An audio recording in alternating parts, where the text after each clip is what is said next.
Hello, girls, guys, or otherwise. This is Rich, and welcome to Table Talk Thursday. So, today's question from our Table Talk Cube, which there is a link in the description below if you'd like to get your own Table Talk Cube. Um, like I've said in previous videos, they don't have this particular one anymore. However, you can get them um, where they're different subjects and whatnot.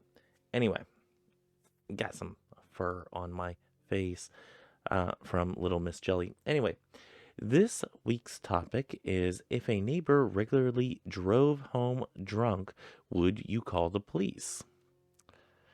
So, I don't interact that much with my neighbors. Many of them, even though they don't know who I am, don't really like me because of who I've rented the house to before. And yeah, I mean, they have a lot of biases and whatnot. And even before that, I didn't really talk to them that much. Now, my next door neighbors over on if you're standing at my front door looking out, um, they are my neighbors to the right, and the ones to the right of them, I do talk to them occasionally. Um, the neighbors that used to be to the left of me, I used to talk to them all the time, like every single day, and then those neighbors moved away, and I'm kind of still sad about it because they were really good friends and whatnot. Um, but if I saw any of them driving home drunk, I would first, I would have contacted them. I would have gone to them first um, if I saw it ever happen to begin with.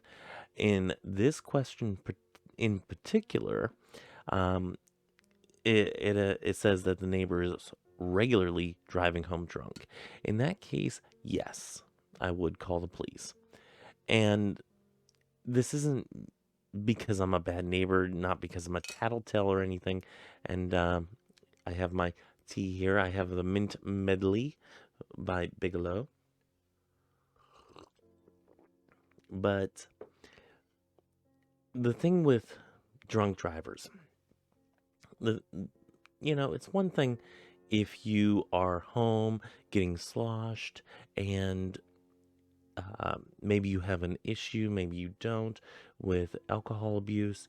However, that's your thing. It's not directly impacting me, and it's not directly impacting uh, people out on the road that are just either trying to get from point A to point B. Maybe they have their own things going on in their life. But that these are people's lives that you're putting in danger. And that to me is a huge safety hazard. It could be me out there. It could be, somebody that I know, that I love, that is out there on that road whenever you're driving home drunk. Um, Especially in today's day and age, there is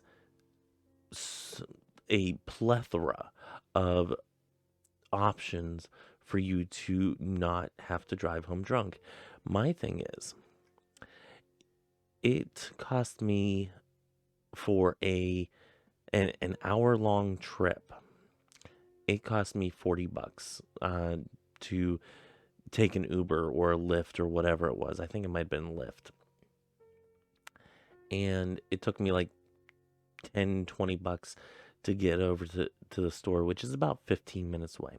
So you figure if you're going to a bar or to a party and you don't have a plan to get home, you can always call one of these services. If you have the money to go out and party it up and get drunk, then you should have a plan of how to get home.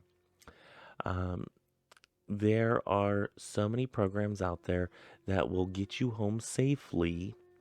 No judgments, nothing like that.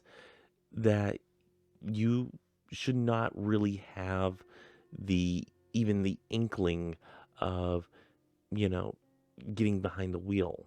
Even if you've had let's say you drank 6 beers or something like that on a night, and you've been out for a few hours, and you think that you're okay to go home, it's still worth calling one of these services to take you home.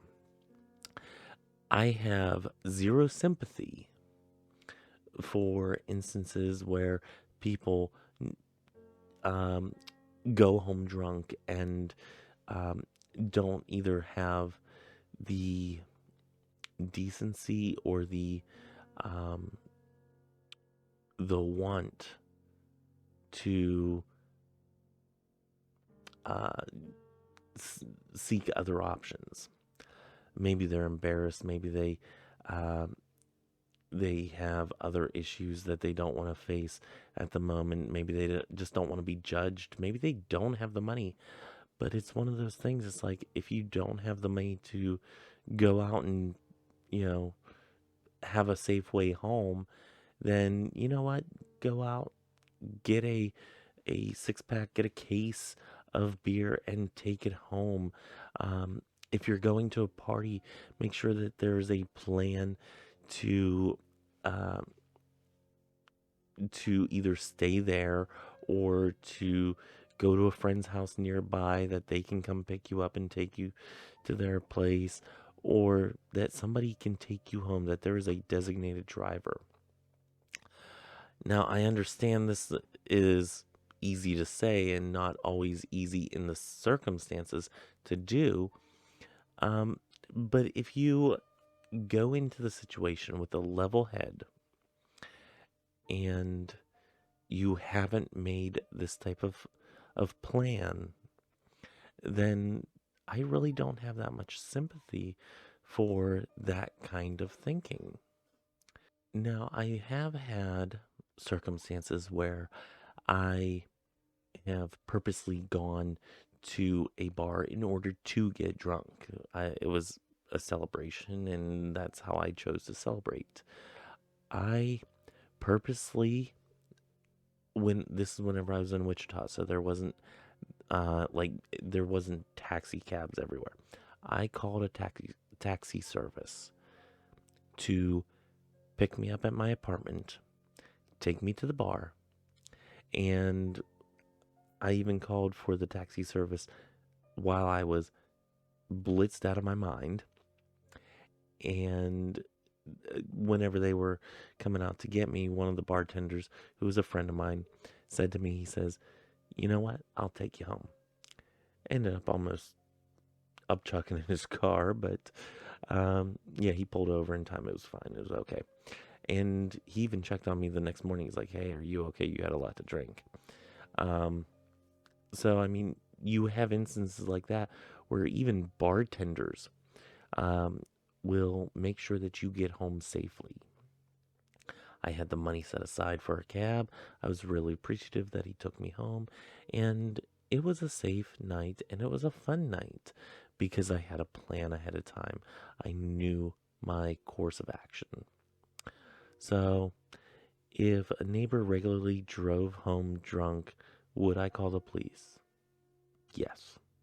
I would think that if I noticed that they were doing this, especially on a regular basis, that yes, I would call the police.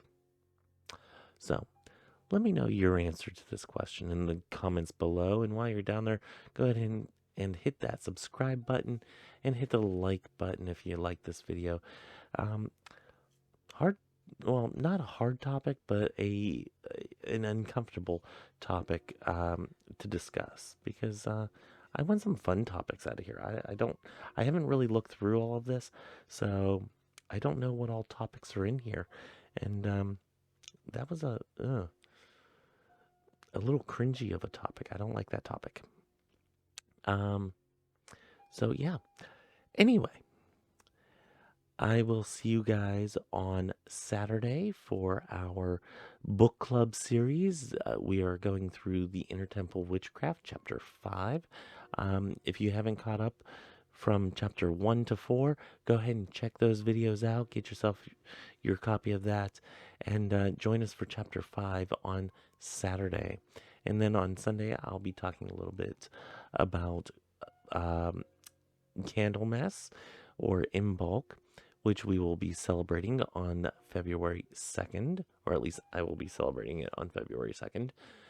And yeah, I'm going to touch on it a little bit, not going into great detail because I have done a more in depth video in the past. So go ahead and check that out.